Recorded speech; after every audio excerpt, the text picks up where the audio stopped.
Hello friends, मेरा नाम है राजेश और बहुत बहुत स्वागत है मेरे यूट्यूब चैनल राजेश ब्लॉग्स में। तो मैं आज आप लोगों के लिए लेकर के आया हूँ चेरी कप 12 सिरप। इसके बारे में आज मैं आप लोगों को थोड़ा बहुत जानकारी देने वाला हूँ। इसे जानने से पहले इसका पैकिंग देख लें। कुछ इस प्रकार से इसकी पैकिंग, और इसका नाम है चेरी कप 12, जिसे सन फार्मा कंपनी बनाती है। ये सन फार्मा कंपनी का एक नया प्रोडक्ट है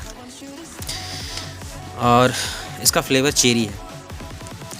ये ड्राई कफ के लिए बहुत ही लाभकारी एक खांसी की औषधि है।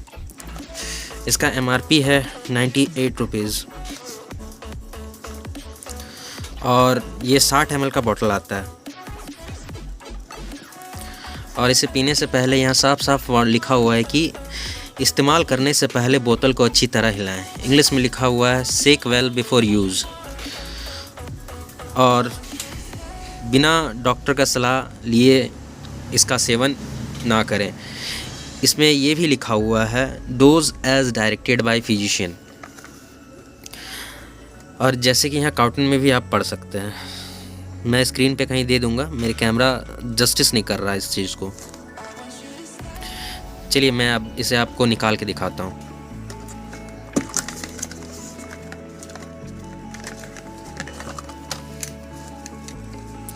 ये है वो 60 ml का बॉटल और इसका ढक्कन काफ़ी रंग बिरंगा है, जिसमें से ml दिया हुआ है 2.5 ml, 5 ml और 10 ml। 2.5 ml के लिए ग्रीन दागी, 5 ml के लिए पीला दागी और 10 ml के लिए रेड वाला दागी। इसे डॉक्टर के अनुसार ही लें। डॉक्टर के जिस तरह से डॉक्टर सलाह देंगे उसी तरह से पीना चाहिए। और ये खांसी के लिए बहुत ही लाभकारी सिरप है। बस मैं इतना ही कहना चाहूँगा। तो वीडियो देखने के लिए धन्यवाद। जय हिंद, वंदे मातरम।